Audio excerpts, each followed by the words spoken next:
Hello students. तो आज हम सीक्वेंस सीरीज़ स्टार्ट करने जा रहे हैं, ठीक है। और सीक्वेंस सीरीज़ में सबसे पहले तो अपने को क्या क्या होगा, क्या क्या पढ़ना होगा ये देखना है, ठीक है। तो सबसे पहले तो हम एक एपी देखेंगे इसके अंदर, सीक्वेंस सीरीज़ में ही। सीक्वेंस सीरीज़ में ही हम जीपी भी देख रहे होंगे, सीक्वेंस सीरीज़ में ही हम एचपी भी देख रहे होंगे, और सीक्वेंस सीरीज़ में ही हम एजीपी प्लस कुछ स्पेशल सीरीज़ ये दोनों देख रहे होंगे, ठीक है। स्पेशल सीरीज़ में क्या है कि भाई हम उसको किसी तरीके से पहले सॉल्व करेंगे और सॉल्व करने के बाद वो एजीपी या कोई दूसरे प्रोग्रेशन बनेगा, ठीक है। तो सर सबसे पहले तो आप यही बता दीजिए एपी जीपी एचपी ये सब क्या लिख रहे हैं सर, ठीक है। तो सबसे पहली बात तो ये है कि एपी होता है अर्थमेटिक प्रोग्रेशन, ठीक है। एपी क्या होता है? Arithmetic progression. ये अपना नया चैप्टर स्टार्ट हो रहा है, ठीक है। और ये है ज्योमेट्रिक प्रोग्रेशन।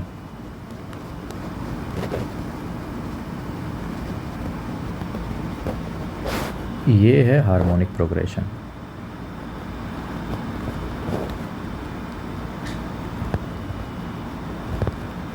और अपना जो एजीपी होता है ये है अर्थमेटिको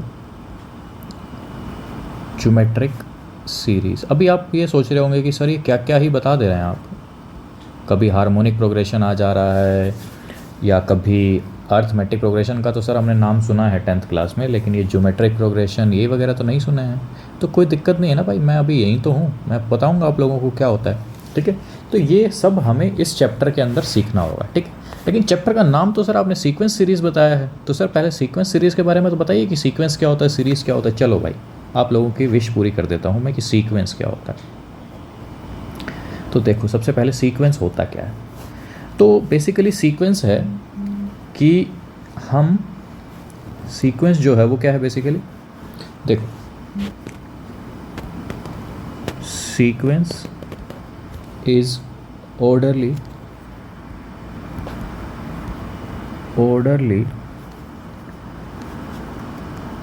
लिस्ट या ऑर्डरली अरेंजमेंट कह सकता हूँ, लिस्ट छोड़ो। सीक्वेंस है ऑर्डरली अरेंजमेंट ऑफ ऑब्जेक्ट्स, वो एक सीक्वेंस ही है, ठीक है। ऑब्जेक्ट्स, या इसको हम ऐसे भी लिख देंगे कि is an ordered list of objects, ठीक है। चलो देखो, तो सबसे पहली बात तो सर देखो सर, जब घर में ना अपन कभी कपड़े वगैरह इधर उधर फेंक देते हैं तो मम्मी हमें डांटती है, और मम्मी डांट के क्या कहती है, इनको अच्छे से एक जगह पे रखो। तो इनडायरेक्टली वो क्या कहना चाह रही हैं, वो अपने को यही कहना चाह रही हैं कि हम इनको एक सीक्वेंस में रखें और सही जगह पे रखें, सीक्वेंस में रखें और एक जगह पे रखें जो उस ऑब्जेक्ट के लिए या जो उस कपड़े के लिए निर्धारित की गई है। तो बेसिकली सीक्वेंस होता भी क्या है, एक अरेंजमेंट होता है ऑब्जेक्ट्स का। देखो अभी मान लो कि अगर अपन जब बुक्स हैं, अपने पास 10-12 बुक्स हैं, और अगर हमें उनको कहीं जगह रखना हो तो हम क्या करते हैं ना, सबसे पहले अपन जनरली यही तो करते हैं कि सबसे जो मोटी बुक होगी उसको सबसे नीचे, उससे जो पतली बुक होगी उसको उससे नीचे, सॉरी उसके ऊपर, उससे जो पतली बुक होगी उसको उससे ऊपर, और उससे जो पतली होगी उसको उससे ऊपर। तो बेसिकली ये भी क्या है, एक तरीका ही तो हुआ उन ऑब्जेक्ट्स को क्या करने का, अरेंज करने का ऑब्जेक्ट्स को अरेंजमेंट करने का, ठीक है। ये भी एक तरीका ही हुआ, तो ये भी क्या है, एक तरीके से सीक्वेंस ही है, ठीक है। अब आप ये देखो कि जैसे सेट दो तरीके के होते थे ना, कि भाई सेट दो तरीके के होते थे, कौन कौन से सर, फाइनाइट सेट और नॉन फाइनाइट या इनफाइनाइट सेट। ऐसे ही सीक्वेंस भी दो तरीके की होती है, ऐसे ही सीक्वेंस भी दो तरीके की होती है।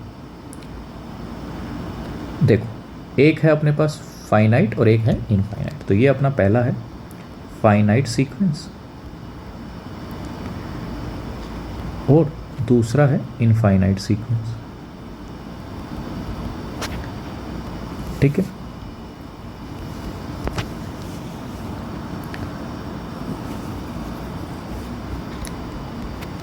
अब देखो फाइनाइट सीक्वेंस का मतलब क्या है। फाइनाइट सीक्वेंस नाम में ही है कि इसके अंदर फाइनाइट नंबर ऑफ टर्म्स रहेंगी, नाम में ही लिखा है ना, और इसके अंदर इनफाइनाइट नंबर ऑफ टर्म्स रहेंगे। सीधी बात।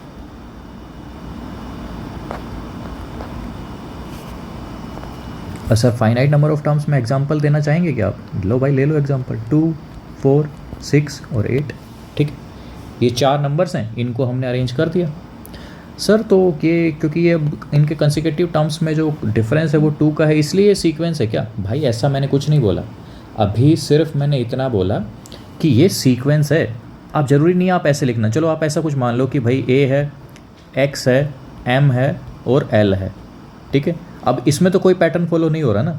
बिल्कुल सर, इसमें कोई पैटर्न फॉलो नहीं हो रहा, लेकिन काउंटिंग तो कर सकते हैं ना कितनी नंबर ऑफ टर्म्स हैं। 4 नंबर ऑफ टर्म्स हैं, तो इसलिए ये फाइनाइट हो गया। अब इनफाइनाइट नंबर ऑफ टर्म्स की बात करो तो क्या बन जाएगा सर? तो सर मान लो कि भाई 2 है, 6 है, 8 है, 9 है और फिर 13 है, ऐसे कुछ बन गया। और यहाँ पे काउंट तो हम रुक ही नहीं पा रहे हैं कि कहाँ रुकना है, कोई आइडिया ही नहीं है, तो इसलिए यहाँ पे इनफाइनाइट नंबर ऑफ टर्म्स हो गई, तो सीक्वेंस कैसी हो गई? इनफाइनाइट हो गई। ठीक है सर। अब सर सीक्वेंस और चैप्टर का नाम में सर सीरीज़ भी तो था, तो सीरीज़ भी बताइए सर, सीरीज़ क्या होती है? चलो भाई सीरीज़ भी देख लेते हैं, सीरीज़ क्या होता है। देखो, अब सीरीज़ है बेसिकली कि सीक्वेंस के अंदर जो टर्म्स थी ना, उन्हीं के अंदर अगर हम या तो हम प्लस का साइन लगा दें या माइनस का साइन लगा दें। ठीक है, कि इफ़ इन द सीक्वेंस, अगर सीक्वेंस के अंदर ही आइदर प्लस और माइनस दोनों कोई भी साइन लगा दो। ठीक है, कोई भी साइन लगा दो, माइनस और प्लस, आइदर प्लस साइन और माइनस साइन, कोई भी साइन लगा दो जो तुम्हारा मन करे, is introduced, then it become series. ठीक है, कोई दिक्कत यहाँ तक नहीं सर? कोई दिक्कत नहीं। एग्जाम्पल के तौर पे, एग्जाम्पल में सर मैंने मान लिया कि x1, x2, x3 ऐसे ही हम चल रहे हैं। कहाँ तक जा रहे हैं सर? मान लो x7 तक हम गए, ये अपनी सीक्वेंस है। तो अगर मुझे इसको सीरीज़ बनाना है तो सीरीज़ बनाते वक्त अपन क्या लिख सकते हैं sir? x1 plus x2 plus x3, ऐसे ही टर्म्स चलते जा रहे हैं, x4 भी आ गया, प्लस x5 भी आ गया। तो सर ज़रूरी है क्या सिर्फ प्लस प्लस ही आना? लो भाई, माइनस भी लगा दिया, अब बोलो। मतलब सर कुछ भी आ सकता है, प्लस भी आ सकता है, माइनस भी आ सकता है, तो वो सीरीज़ बन जाएगी। बेसिकली यही करना है कि सीक्वेंस के अंदर जो एलिमेंट्स हम कोमा से सेपरेट कर रहे थे ना, उसी कोमा को अब हमें क्या कर देना है? प्लस या माइनस से सेपरेट कर देना है, तो वो सीरीज़ बन जाएगी। ठीक है, अब आगे चलो। अब सर आप एक बात पे ध्यान दिया हो तो सर, आप पढ़ा तो सीक्वेंस सीरीज़ रहे हैं, लेकिन अब जो टर्म्स हैं उसमें तो हर कहीं पे प्रोग्रेशन था। यहाँ पे भी प्रोग्रेशन है, यहाँ पे भी प्रोग्रेशन है, तो ये सर प्रोग्रेशन ही प्रोग्रेशन क्या चल रहा है? तो देखो भाई, प्रोग्रेशन होता क्या है? सीक्वेंस में मैंने ये तो कहा था कि सीक्वेंस है क्या? बेसिकली एक ऑर्डरली अरेंजमेंट है ऑब्जेक्ट्स का या नंबर का। ठीक है, लेकिन वो अरेंजमेंट तो कुछ भी था। यहाँ पे देखो 2, 4, 6, 8 था, यहाँ पे 2, 6, 8, 9, 13 था यहाँ पे तो सर। लेकिन अब मैं ये कहूँ कि सीक्वेंस जो था, सीक्वेंस जो था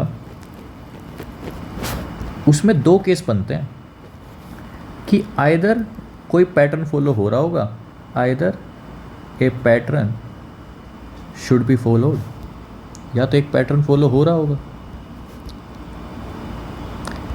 या नहीं हो रहा होगा, और नॉट फॉलोड।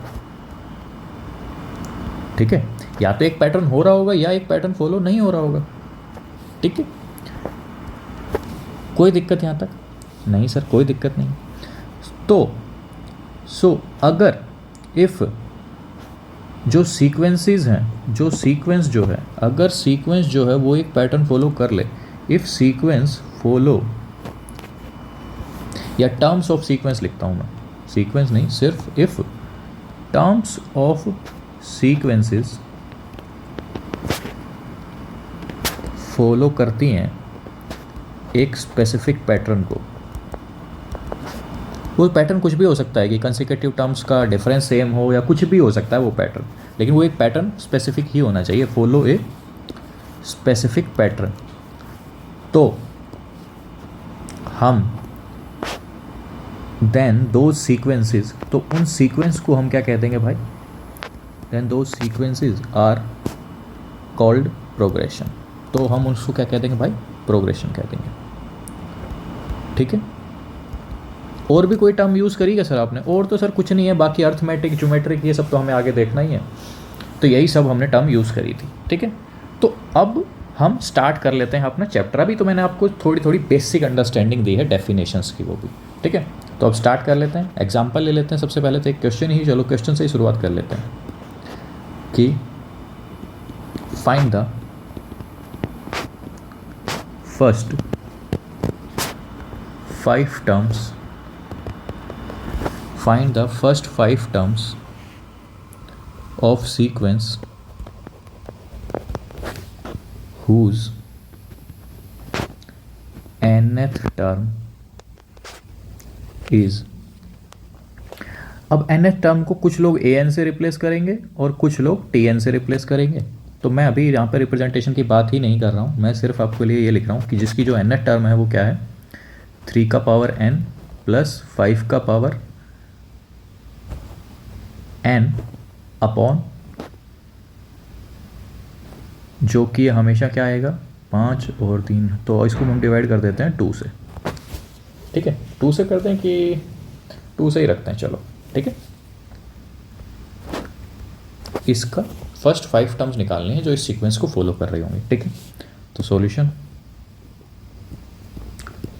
देखो, nth टर्म है तो मैं मान ले रहा हूँ अभी के लिए कि आप दो तरीके से nth टर्म को रिप्रेजेंट कर सकते हैं, एक तो an है और एक tn है, दोनों ही nth टर्म को रिप्रेजेंट करती हैं, आप कोई भी यूज़ कर सकते हैं। ये अपने को दी हुई है, ठीक है, कि ये सीक्वेंस थी, सीक्वेंस की nth टर्म ये। ठीक, अब देखो अपने को पहली 5 टर्म निकालनी है, तो पहली 5 टर्म का मतलब कि एक बार n की जगह 1 रख दो, एक बार n की जगह 2 रख दो, एक बार n की जगह 3 रख दो, फिर 4 रख दो, फिर 5 रख दो, यही तो nth टर्म हुई। ठीक है, तो देखो अपन ना n की जगह 1 रखते हैं अगर, तो अपने को पहली टर्म मिल जाएगी सीक्वेंस की। यस सर मिल जाएगी, बिल्कुल सही कह रहे हैं आप, कोई दिक्कत ही नहीं रहेगी। चलो तो n की जगह रख दूँगा 3 की पावर 1 प्लस 5 की पावर 1 अपॉन 2, कोई दिक्कत यहाँ तक? क्या करा है मैंने सर? सर सिंपल सी चीज़ करी है कि हमने n की, क्योंकि अपने को टर्म्स क्या निकालनी है, पहली 5 टर्म किसी ने पूछा है। जब कोई अपने से पहली 5 टर्म पूछ रहा है तो हम n की जगह अगर 1 रख दें तो अपने को पहली टर्म मिलेगी, तो 3 + 5 बटे 2 4। ऐसे ही a2 निकाल लो, 3 स्क्वायर प्लस 5 स्क्वायर अपॉन 2। ठीक है सर, कोई दिक्कत नहीं है यहाँ तक। 3 स्क्वायर कितना होता है 9, 5 स्क्वायर कितना होता है 25 अपॉन 2, कितना हो गया 17। a3 निकाल लो सर ऐसे ही, 3 cube plus 5 cube upon 2, 3 cube कितना होता है 27, 5 क्यूब कितना होता है 125 अपॉन 2, 152 अपॉन 2, 76। कोई दिक्कत यहाँ तक नहीं सर। ऐसे ही आप a4 भी निकाल लो और a5 भी निकाल लो, तो यही अपनी क्या आ जाएंगी, पहली 5 टर्म आ जाएगी। 3 का पावर 4 कितना होता है 81 प्लस 625 अपॉन 2। जब 625 अगर मैं यहाँ पे जोड़ूंगा तो ये कितना आ जाएगा, देखो 625 75 ऐड किया 700 और 6 और 706 अपॉन 2, 354, सॉरी 353, 354 तो नहीं आएगा, 353 आएगा। ठीक है, ऐसे ही a5 भी निकाल लो। a5 अगर मैं निकालूंगा तो 3 का पावर 5 प्लस 5 का पावर 5 अपॉन 2, 3 का पावर 5 243 और 5 का पावर 5 625 इंटू 5 3125। ठीक है, अपॉन 2। इसको ऐड करना कोई मुश्किल नहीं है। ठीक है, 3368 अपॉन 2। अब ये अपनी आ गई टर्म। ठीक, अपने से पहली 5 टर्म पूछी थी, सो फर्स्ट 5 टर्म्स कितनी कौन कौन सी आ गई, फर्स्ट 5 टर्म्स ऑफ सीक्वेंस।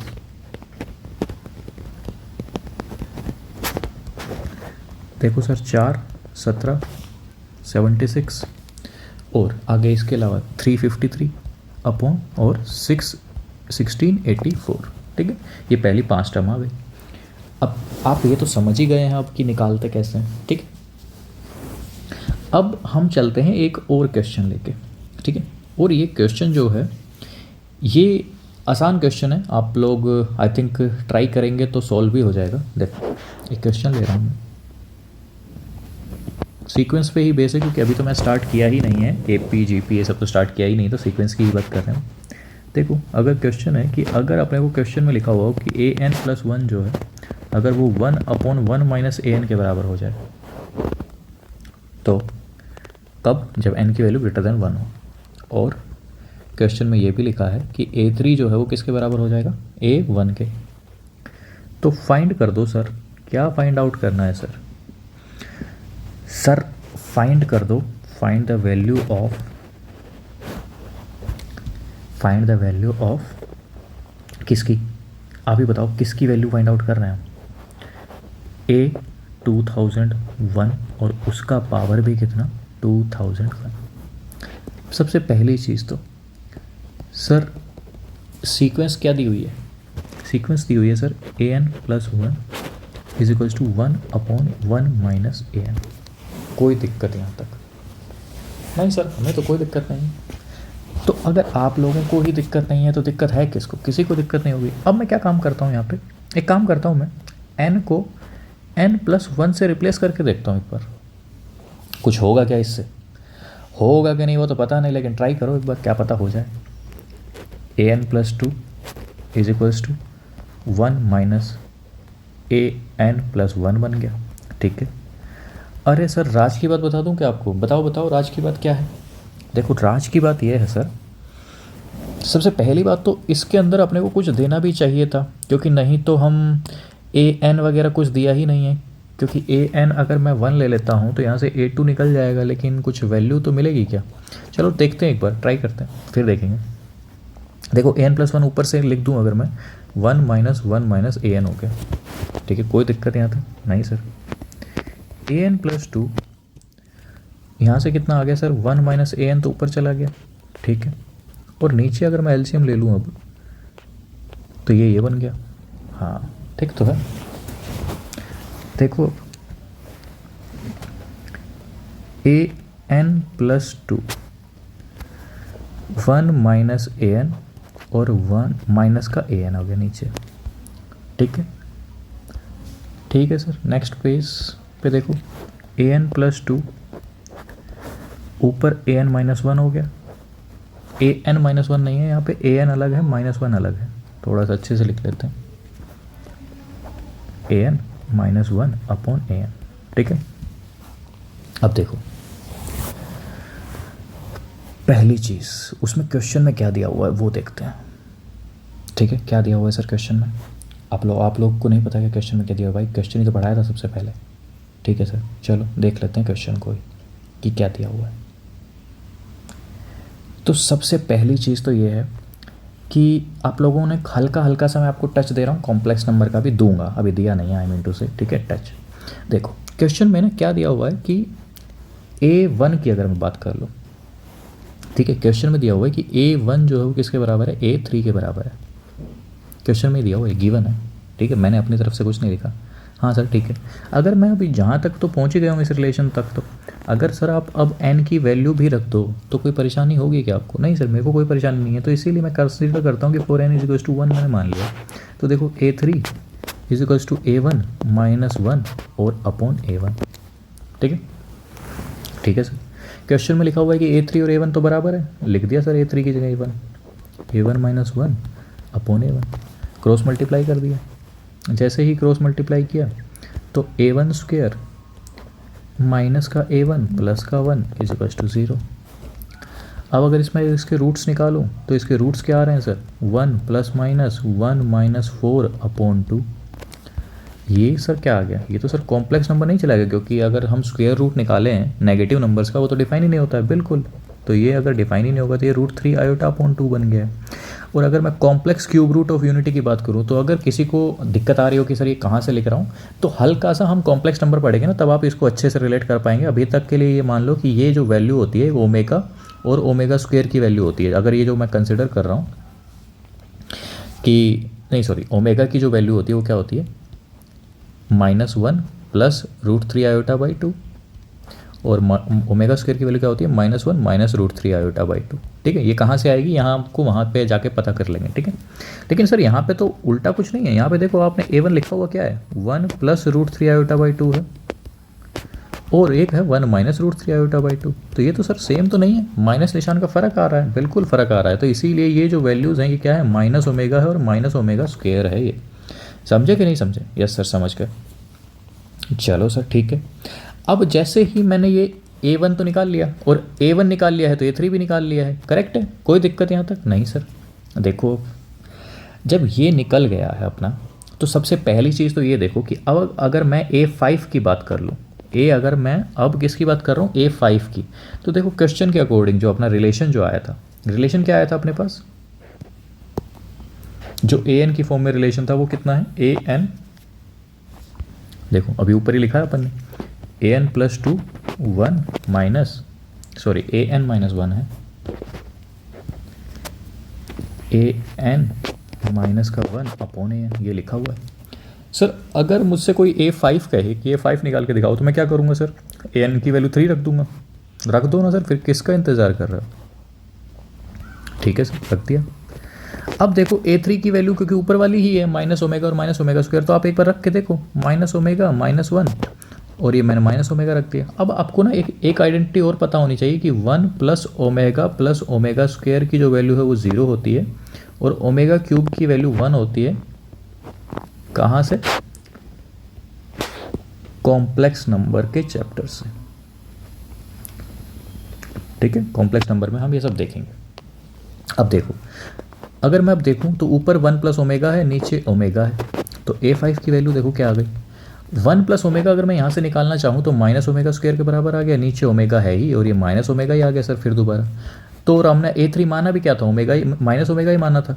तो इसका मतलब तो ये हो गया, अगर तो A5 भी बंधु किसके बराबर आ गया है, A3 के ही बराबर आ गया है।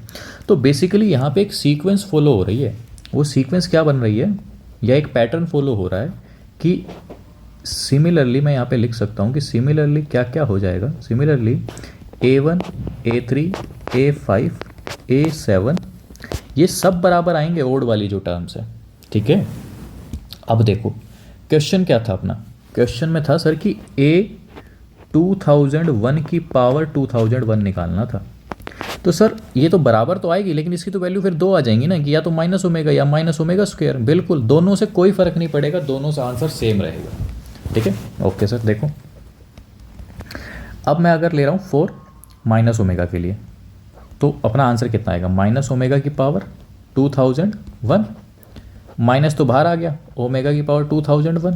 ठीक है सर, माइनस ओमेगा की क्यूब इंटू में 667, देखो 3 से उसको डिवाइड कर लो, 3 से जैसे डिवाइड करोगे तो ये बन जाएगा। ओमेगा क्यूब कितना होता है सर, 1 होता है। अभी ऊपर ही लिखा मैंने आइडेंटिटी में, देखो ओमेगा क्यूब कितना लिखा है, 1 लिखा है। ठीक है सर, तो ये 1 की पावर समथिंग बनेगा तो हमेशा 1 ही रहेगा, तो आंसर क्या आ गया सर, -1। ऐसे ही अगर मैं माइनस ओमेगा स्क्वायर के लिए लिखूँ तो उसके लिए भी लिख के देख लो भाई, उसके लिए भी कोई वो नहीं रहेगा ज़्यादा, सब सेम ही रहना।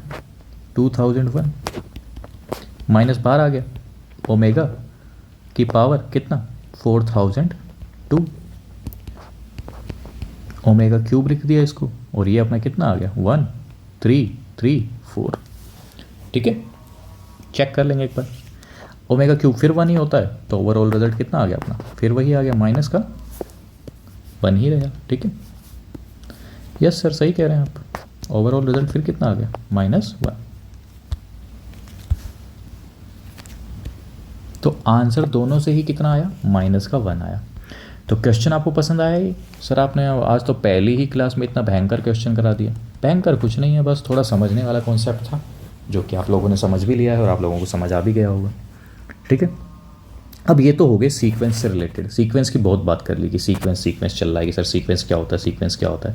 ठीक है, अब हम बात करते हैं कि जो हमारे टॉपिक्स हैं, स्टार्ट करते हैं उन टॉपिक्स को। सर अभी तक स्टार्ट ही नहीं हुआ है क्या? हाँ भाई बताएं ना, हमें पढ़ना क्या है सीक्वेंस के अंदर, AP पढ़नी है, GP पढ़नी है, यही तो सब पढ़ना है अपने को। हाँ सर ठीक है, चलो तो फिर आप क्या स्टार्ट कर लेते हैं, AP स्टार्ट कर लें, कर लो सर। तो पहला टॉपिक है अपना अर्थमेटिक प्रोग्रेशन।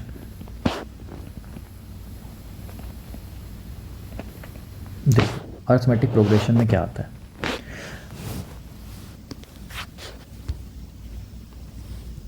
देख अर्थमेटिक प्रोग्रेशन क्या होता है, इट इज ए सीक्वेंस, एक सीक्वेंस है ये जिसके अंदर इन विच कंसेक्यूटिव टर्म्स, जो लगातार जो टर्म्स होंगी ना उनका जो कॉमन डिफरेंस है, in which consecutive terms have same difference, same difference होगा। लेकिन अब जो कंसेक्यूटिव टर्म्स मैंने बोला, ये जो कंसेक्यूटिव टर्म्स बोला, ये एक ही ऑर्डर में कंसिडर करनी होंगी, या तो इधर से मतलब कि लेफ़्ट से राइट चले या राइट से लेफ़्ट चले, एक ही ऑर्डर हमेशा हमें कंसिडर करना होगा। ठीक है, कि ये जो सीक्वेंस है, ये कंसेक्यूटिव टर्म्स, इसके अंदर जो टर्म्स हैं वो सेम डिफरेंस होगा उनका। ठीक है, कंसेक्यूटिव टर्म्स का। लेकिन मैंने एक ख़ास बात ये बताई कि कंसेक्यूटिव टर्म्स का जो डिफरेंस है वो तो सेम है, वो तो ठीक है, लेकिन पैटर्न देखो, एग्जांपल के तौर पे 2 4 6 8 10 ऐसे चल रहे हैं, 2 0 2 4 2 ऐसे। अब देखो कोई कहेगा कि सर डिफरेंस निकाला -2 आ गया, इसका भी डिफरेंस निकाला सर, इस बार मैंने 2 में से 0 घटा दिया तो भी कितना आया सर, 2 आया, इस बार मैंने 4 में से 2 घटा दिया सर, 2 आया, और सर इस बार मैंने 4 में से 2 ऐसे घटा दिया तो भी 2 ही आया। तो सर है तो यहाँ पे भी सेम। इसीलिए मैंने बोला कि ये एपी नहीं है, क्योंकि यहाँ पे हमने एक सीक्वेंस मेंटेन नहीं की। क्योंकि सीक्वेंस क्या है, सीक्वेंस ये है सर कि 0 में से 2 घटाओ तो -2 आएगा, फिर 2 में घटाओ, फिर 4 में से 2, फिर 2 में से 4, तो ये ऐसा बन रहा है। हमें ऐसा नहीं करना अपनी अकॉर्डिंग ही इसको, कभी पहले में से दूसरा घटाएंगे, कभी दूसरे में से पहला घटाएंगे, ऐसा अपने को नहीं करना। अगर यहाँ पे हम चेक करें तो 4 में से 2 2, 6 में से 2 2, 8 में से 6 2, 10 में से 8 2, yes it is an AP. ये जो है ये अर्थमेटिक प्रोग्रेशन है, क्योंकि यहाँ पे एक फिक्स पैटर्न में ही जो नंबर्स हैं वो घट रहे हैं या बढ़ रहे हैं। ठीक है, समझे कि नहीं समझे? समझ गए सर। अब देखो ऊपर जो मैंने ये लिखा ना कि ये जो 2 2 2 2 आया है, ये 2 ही क्या है, कॉमन डिफरेंस यही है, या जो सेम डिफरेंस मैंने लिखा था ना, इसी को हम क्या कह देते हैं, या consecutive terms have same difference and this difference is known as common difference. This difference is common difference, इसी डिफरेंस को ही हम क्या कह देते हैं, कॉमन डिफरेंस कह देते हैं। समझ गए? ठीक है, एक जनरल एक्सप्रेशन ले लेता हूँ। देखो जनरल एक्सप्रेशन एपी का मान लिया हमने कि लेट अस कंसिडर, एक एपी हमने मान ली इस तरीके से, let us consider an AP या general form of an AP, जो भी आप माने इसको, जनरल तो छोड़ो, लेट अस कंसिडर एक एपी हमने मान ली। किस तरीके से मानी कि एक एपी है अपनी ए प्लस डी, ए प्लस 2d, ए प्लस 3d, ऐसे ही है। ठीक है, ऐसे ही कितनी टर्म्स हैं, कहीं n टर्म्स तक रुक जा रहे होंगे हम। ठीक है, तो अब देखो सबसे पहली बात यहाँ पे फर्स्ट टर्म जो अपनी है वो है a, और जो कॉमन डिफरेंस है, कॉमन डिफरेंस मैंने क्या बताया था सर, कॉमन डिफरेंस आपने बताया था कि कंसेक्यूटिव टर्म्स का जो डिफरेंस होता है वही कॉमन डिफरेंस होता है। तो कंसेक्यूटिव टर्म्स का डिफरेंस चेक कर लो, a प्लस डी में से a हटाऊंगा तो क्या बचेगा, d बचेगा, a प्लस 2d से d हटाऊंगा तो भी क्या बचेगा, d बचेगा। क्लियर कट यहाँ तक, कोई दिक्कत नहीं सर। तो कॉमन डिफरेंस यहाँ पे d हो गया। अब अगर कोई ये कहे कि सर आप nth टर्म निकालो, nth टर्म कौन सी है सर, अभी n की कोई फिक्स वैल्यू नहीं है, जो भी आप कहें n, हो सकता है आप 5 कह दें कि सर 5वीं टर्म निकालो, हो सकता है कोई राम जाके कहते कि सर 10वीं टर्म निकालो तो मैं 10th टर्म निकाल दूंगा, तो n की वैल्यू उस केस में क्या हो जाएगी, 10 हो जाएगी। तो n कुछ भी है, ठीक है, कोई भी पॉजिटिव नंबर। ठीक है, कुछ भी का मतलब ये भी नहीं है सर √3 कह दो आप, √3 टर्म निकालो, ऐसा भी नहीं है, n पॉजिटिव नंबर है कोई। ठीक है, तो nth टर्म जो होती है वो एक्सप्रेशन क्या होता है अपना कि a plus n minus 1 into D, a plus n minus 1 into D, ये क्या है, nth टर्म है। ठीक, अपने को क्वेश्चन में सब कुछ दिया होगा, a पता होगा, n पता होगा, d पता होगा, तो nth टर्म हम निकाल देंगे। ठीक है, कोई दिक्कत यहाँ तक? नहीं सर कोई दिक्कत नहीं है, डी अपना कॉमन डिफरेंस है, कॉमन डिफरेंस मतलब कंसेक्यूटिव टर्म्स का डिफरेंस, ठीक है, कोई दिक्कत नहीं सर, कोई दिक्कत नहीं है। अब सवाल थोड़ा सा चेंज हो जाता है भाई, ठीक है सर। अगर अपने से कोई ये कह दे, देखो यही जो nth टर्म है ना, इसी को ही कुछ लोग लास्ट टर्म भी कह देते हैं, इसी को ही कुछ लोग क्या कह देते हैं, लास्ट टर्म, तो इसी को मैं लास्ट टर्म भी कह दे रहा हूँ, ठीक है, यस सर कोई दिक्कत नहीं है। अब देखो सवाल, अब ये तो था nth टर्म हम नॉर्मली निकाल रहे थे। अगर इसी एक्सप्रेशन के अंदर, अगर इसी एक्सप्रेशन के अंदर कोई अपने को ये कह दे कि find nth term from the end से nth टर्म निकालो, ठीक है, और यहाँ पे nth जो टर्म थी वो मैंने लिखी हुई है, नीचे लिखा भी हुआ है वैसे, ठीक है, nth टर्म फ्रॉम एंड, ठीक है। तो मैंने अब मान ली कि भाई अपने पास जो टर्म है, अपने पास मैंने जो ए पी कंसिडर करी है वो क्या है, अपनी ए है, ए प्लस डी है, ए प्लस 2d है, ऐसे ही कुछ चल रहा है, ठीक है, कोई दिक्कत नहीं सर, कोई दिक्कत नहीं है। अब लेकिन यहाँ पे nth टर्म तो तब डिसाइड होगी ना भाई, पीछे से nth टर्म तो तब एंड होगा जब अपने को टोटल नंबर ऑफ टर्म्स पता हो। लेकिन मैंने बोला ना कि लास्ट टर्म भी यही होती है, तो मैं मान लेता हूँ, और लास्ट टर्म को हम इंडिकेट किससे करते हैं, एल से इंडिकेट करते हैं जनरली, ठीक है।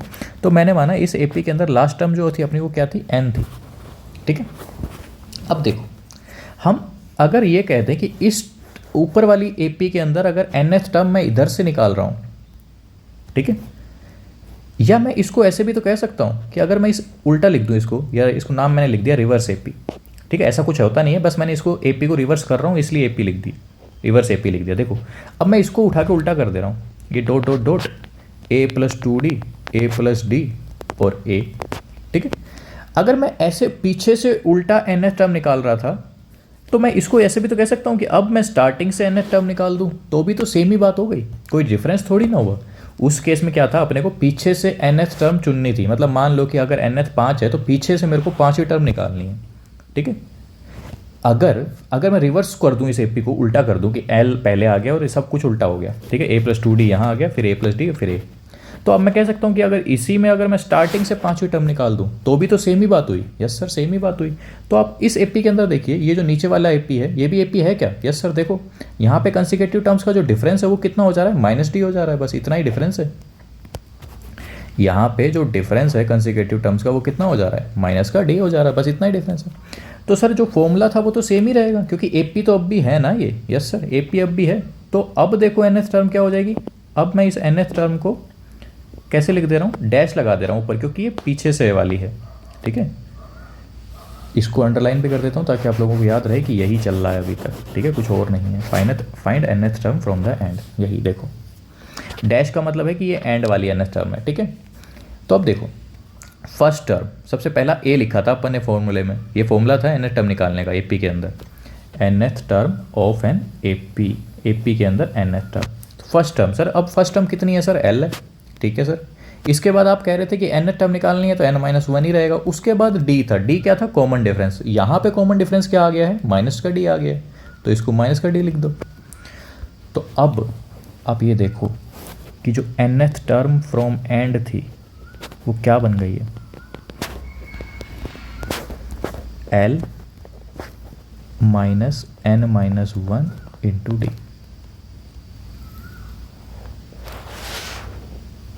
ठीक, कोई दिक्कत नहीं सर, कोई दिक्कत नहीं है, सब बढ़िया चल रहा है एकदम टनाटन। चलो ये तो हमने थ्योरी पार्ट समझा दिया। और अब एक चीज़ और ध्यान रखो आप कि जो अब मैं देख पा रहा हूँ कि ऊपर मैंने बताया कि nth टर्म जो है वो अपनी ये है, यस सर। तो मैं ये भी तो कह सकता हूँ ना कि ये तो लीनियर इक्वेशन हो गई n के अंदर। क्यों, क्योंकि n का जो पावर देखो ना आप, n का पावर कितना है, 1 ही तो है, यस सर n का पावर 1 ही है। क्योंकि अगर n का पावर 2 होता तो क्वाड्रेटिक हो जाती, लेकिन यहाँ पे तो n का पावर 1 ही है, यस। जब n का पावर 1 ही है तो मैं कह सकता हूँ ना कि nth टर्म जो AP है वो लीनियर होती है n में, नॉट कि nth term of an AP is linear in n के अंदर लीनियर होती है, ठीक है, कोई दिक्कत नहीं, सब बढ़िया चल रहा है। चल अब क्वेश्चन ले लो एक, तो सर आप नॉर्मल क्वेश्चन से स्टार्ट कर रहे होंगे ना? हाँ भाई, अभी नॉर्मल ही देख रहा हूँ मैं, ज़्यादा हार्ड नहीं लगा रहा। देखो एक क्वेश्चन,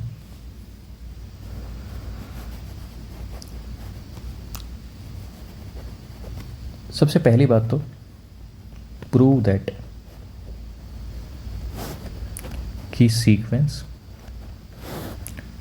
5, 7, 9, 11, 13 इस तरीके से ये जो सीक्वेंस है ये एपी है। पहले तो ये प्रूफ करो। Clear cut. आगे and find the general term. देखो ये एन एस टर्म जो है ना, एक तरीके से जनरल टर्म ही है। तो अगर कोई ये कह दे कि ये एन एस टर्म और जनरल टर्म कैसे निकालते हैं, एक ही बात है भाई, जनरल टर्म और एन एस टर्म एक ही चीज़ है। ठीक है। Also find the general term या एन एस टर्म, मैं ब्रैकेट में लिख भी दे रहा हूँ, एक ही बात है यहाँ पे। ठीक है, चलो इस क्वेश्चन को देखो। अब क्वेश्चन में अपने पास है तो सॉल्यूशन सीक्वेंस। सबसे पहली बात ना, एपी कैसे हो सकती है सीक्वेंस? सीक्वेंस एपी तभी होगी जब वो कंसेक्यूटिव टर्म्स का जो डिफरेंस है वो क्या है, सेम आए। ठीक है, यहाँ पे चेक करो, ये अपनी फर्स्ट टर्म है, ये सेकंड टर्म है। अगर मैं यहाँ पे सेकंड टर्म में से फर्स्ट टर्म घटाऊँ तो 7 - 5 2। ऐसे ही अगर मैं थर्ड टर्म में से सेकंड टर्म घटाऊँ तो 9 - 7, ये भी 2 आ गया। ऐसे ही अगर मैं फोर्थ टर्म में से थर्ड टर्म घटाऊँ तो ये भी 2 आ गया। ऐसे ही फिफ्थ टर्म में से फोर्थ टर्म घटाऊँ तो ये भी 2 आ गया। तो क्योंकि कंसेक्यूटिव डिफरेंस जो है, एज कंसेक्यूटिव टर्म्स का जो डिफरेंस है वो 2 है और सेम आ रहा है, सो वी कैन से कि ये क्या बन गई, एपी बन गई। So it is an AP. अब nth टर्म या जनरल टर्म की बात कर लो। जनरल टर्म क्या बन जाएगी? जनरल टर्म है सर कि अपनी first term plus n-1 into D. First term कितनी है सर? 5 है। n-1 तो सेम ही रहेगा। डी कितना है सर? यहाँ पे 2 है। सोल्व कर लो इसे कि an, बताया था ना एन एस टर्म को an से भी लिख सकते हैं, tn से भी लिख सकते हैं। तो इसको सोल्व किया तो 2n + 3 आ गया। कोई दिक्कत यहाँ तक नहीं सर? कोई दिक्कत नहीं है। तो ये क्वेश्चन प्रूफ हो गया है कि सीक्वेंस भी जो है वो एपी है और जनरल टर्म भी हमने निकाल दी। चलो चलो फिर आगे चलो, एक और क्वेश्चन ले लेते हैं, देख लेते हैं उसको भी। अगला क्वेश्चन है अपने पास कि इन ए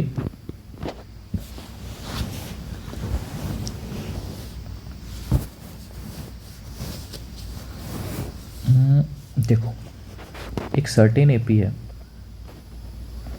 इन ए सर्टेन एपी, अगर एक सर्टेन एपी है उसके अंदर हमने किया कि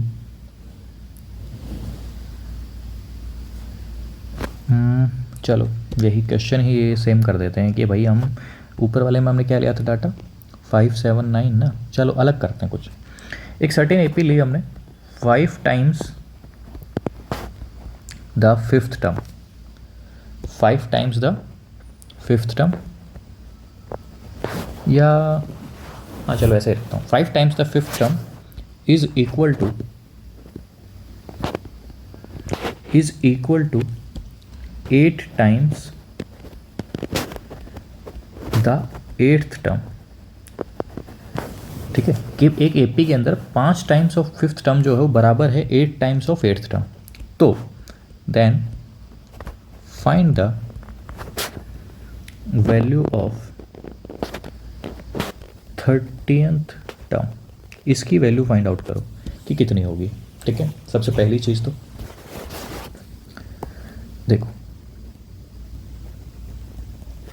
एपी है। एपी होती क्या है? पहली बात तो एपी मान ली हमने, एक ए माना, एक a + d माना, a + 2d माना, ए प्लस 3D माना, ऐसे ही हम कंप्लीट हो गया। ठीक है, अब देखो एज पर क्वेश्चन कि 5 इंटू A5 और 8 इंटू A8।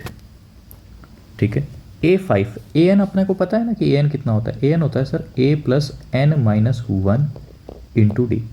ठीक है सर, ऐसे ही अगर मैं A5 निकालूँ तो A5 कितना हो जाएगा सर A प्लस 4D।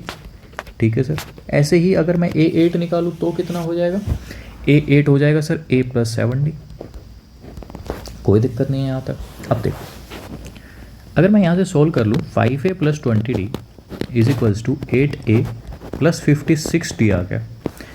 देखो पूरे LHS वाले पार्ट को उठा के उधर ले गया मैं, तो ये अपना कितना हो गया, 8A में से 5A जाएगा, 3A बच गया, 56 में से 20 घटाया तो 36D बच गया इज इक्वल्स टू 0। 3 से डिवाइड कर दो पूरे को, जैसे ही डिवाइड किया 3 से तो A प्लस 12D आ गया 0 के बराबर। अब अपने को पूछा था क्वेश्चन के अंदर कि 13th टर्म निकालो। 13th टर्म जो है वो फॉर्मूले के अकॉर्डिंग क्या आती है कि A तो अपना सेम रहेगा, N की वैल्यू 13 में से एक कम किया 12D, तो यही तो आ गया सर। और इसकी वैल्यू तो ऊपर निकाली है कितनी, 0, तो 13th टर्म हो कितनी गई, 0 हो गई सर। समझ आया कि नहीं आया? यस सर, आगे समझ, कोई दिक्कत नहीं थी। चलो आगे चलो, एक क्वेश्चन और देख लेते हैं AP से ही रिलेटेड। देखो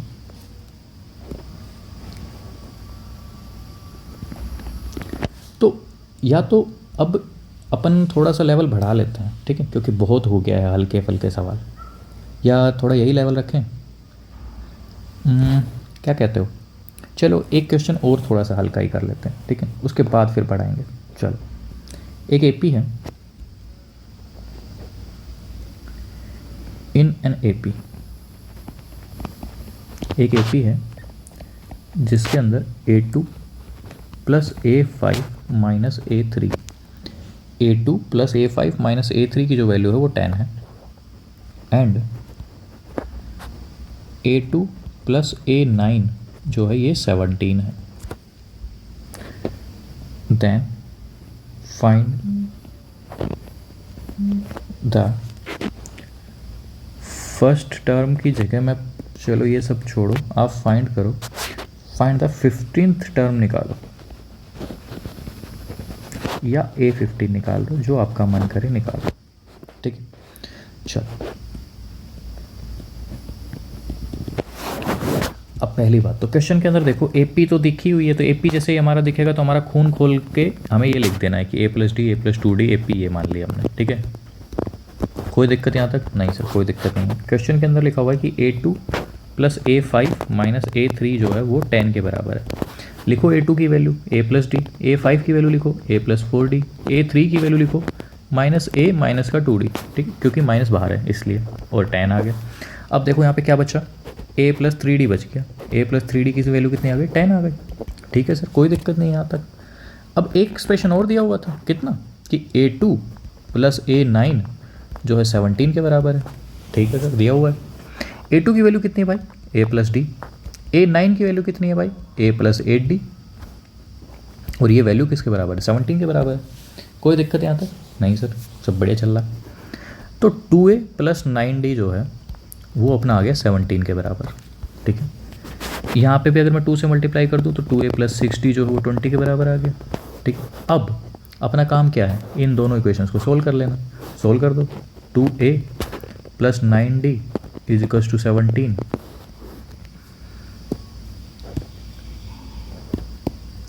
और 2A plus 6D is equals to 20। इन दोनों को सोल्व किया, माइनस कर दिया, कितना हो गया, 3D is equals to minus का 3। कोई दिक्कत यहाँ तक नहीं सर, कोई दिक्कत नहीं। तो देखो भाई D कितना आ गया, माइनस का 1 आ गया। जब D अपना -1 आ गया तो मैं ये कह सकता हूँ कि पहली इक्वेशन से, फ्रॉम इक्वेशन फर्स्ट, पहली इक्वेशन से क्या कह सकता हूँ मैं कि A plus 3 into -1 is equals to 10, तो A इज इक्वल्स टू कितना हो गया अपना 13। ठीक है सर, कोई दिक्कत नहीं है। निकालना क्या था, A15 निकालना है। A15 का मतलब A प्लस 14D, A कितना है 13 प्लस 14 इंटू -1, ओवरऑल अपना आंसर कितना आ गया, माइनस का 1 आ गया। समझे कि नहीं समझे, समझ गए सर। अब इसके बाद अब अपन या तो कुछ प्रॉपर्टीज़ देख लेते हैं या एक आधा क्वेश्चन की और प्रैक्टिस कर लेते हैं, इसके बाद फिर हम देखेंगे। ठीक है, तो सबसे पहले क्या बोलते हो आप लोग कि प्रैक्टिस कर ली जाए या आगे चले? सर एक क्वेश्चन की और प्रैक्टिस करा दीजिए, उसके बाद फिर हम चलते हैं आगे। ठीक है, कोई दिक्कत नहीं, चलो एक क्वेश्चन की और प्रैक्टिस कर लो। देखो देखो भाई, चलो क्वेश्चन यहीं पे लिख लेते हैं। क्वेश्चन है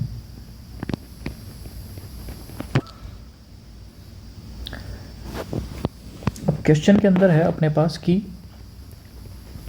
A B C D E और एफ 6 टर्म्स हैं जो एपी के अंदर हैं। ठीक, कोई दिक्कत यहाँ तक नहीं। देन ई माइनस सी फाइंड आउट करना है कि किसके बराबर होगा।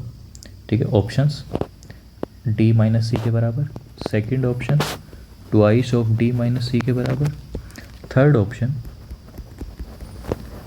Twice of c minus a के बराबर, fourth option c minus b के बराबर। कोई दिक्कत? सोल्व करते हैं सर, तब पता चलेगा कि प्रॉब्लम है कि नहीं। ठीक है, करो। किसका इंतज़ार कर रहा है? आपको सारी प्रॉपर्टीज़ पता है अब, क्योंकि उन्हीं प्रॉपर्टीज़ से रिलेटेड ही करा रहा हूँ मैं। अभी ऐसा तो है नहीं कि मैं आगे चला गया हूँ और जो पढ़ाया नहीं है, तो ट्राई करो आप लोग। ठीक है सर, करते हैं ट्राई। देखो, जब कोई एपी में दिया हो ना, तो उसको हम अपनी वाली एपी में कन्वर्ट करने का ट्राई करेंगे, क्योंकि अपनी वाली कौन सी एपी है सर? पर्सनल एपी भी लेके घूम रहे हैं आप? पर्सनल नहीं, यही की बात कर रहा हूँ, जो a+d और a+2d है, यही है ना अपनी पर्सनल, यही है, इसी को ही मान लेते हैं, ये एपी है अपनी। लेकिन गिवन जो एपी है वो तो क्या है? गिवन एपी जो है वो तो क्या है सर? गिवन एपी तो ऐसी है, A B C D E और एफ। अब एक बात देखो, अगर मैं इसको भी इसी फॉर्म में लिखूंगा ना, a+d और a+3d, तो आप कंफ्यूज हो जाओगे, क्योंकि टर्म्स जो हैं वो भी ABCD में ही दिए हैं। तो अब मैं कंफ्यूज ना हूँ, इसलिए इसको चेंज करके कैपिटल में लिख दे रहा हूँ। ठीक है, ताकि हम लोग कंफ्यूज ना हो। बाकी है ये अपनी वाली ही, देखो a+d, a+2d और a+3d। ठीक है, कोई दिक्कत नहीं है सर। कंपेयर अगर मैं कर लूँ तो देखो, ए से पहली वाली जो टर्म है वो तो ए आ गई अपनी, सेकंड वाली जो टर्म बी है वो a+d के बराबर आ गई, थर्ड वाला जो सी है ये a+2d के बराबर आ गया। ऐसे ही मैं बाकी टर्म भी लिख सकता हूँ कि डी जो है वो अपना a+3d के बराबर आएगा, ई जो है अपना वो a+4d के बराबर आएगा, और एफ जो है अपना वो a+5d के बराबर आएगा। ठीक है, निकालना क्या था अपने को? ई माइनस सी निकालना है। ठीक है, ई माइनस सी निकाल लिया। ई कितना है? a+4d। उसमें से सब्ट्रैक्ट कर दो सी। सी कितना था? a+2d। कितना आया? 2d आ गया। ठीक है, अब देखो d क्या है? d कॉमन डिफरेंस है। अब कॉमन डिफरेंस तो कंसेक्यूटिव टर्म्स का डिफरेंस ही होता है ना सर। हाँ, तो देखो ऑप्शन में क्या है? d माइनस सी। d माइनस सी सर ये अपने आप में क्या कॉमन डिफरेंस ही तो रिप्रेजेंट करेगा, क्योंकि कंसेक्यूटिव टर्म्स हैं। हाँ, तो यहाँ पे d माइनस सी लिख दो भाई, कॉमन डिफरेंस है क्योंकि, इसलिए। और ट्वाइस ऑफ d माइनस सी कोई ऑप्शन है? हाँ सर, सेकंड वाला ऑप्शन है, तो यही तो अपना आंसर आ गया, ऑप्शन बी। क्लियर है? कोई दिक्कत यहाँ तक? ये d का था क्योंकि d कॉमन डिफरेंस था यहाँ पे, और कॉमन डिफरेंस अगर मैं चेक करूँ तो b माइनस ए भी होता है, c माइनस बी भी होता है, d माइनस सी भी होता है, e माइनस डी भी और f माइनस ई भी। लेकिन ऑप्शन के अकॉर्डिंग अगर मैं देखूँ तो d माइनस सी अपने लिए सुटेबल रहेगा, तो इसलिए मैंने कॉमन डिफरेंस को किससे रिप्लेस कर दिया? d माइनस सी से रिप्लेस कर दिया, और यही अपना क्या आ गया? आंसर आ गया। ठीक है, तो आज का लेक्चर हम यहीं पर ख़त्म करते हैं। इसके आगे का जो हम पोर्शन है वो नेक्स्ट लेक्चर में कवर करेंगे। ठीक है, चलो, थैंक यू।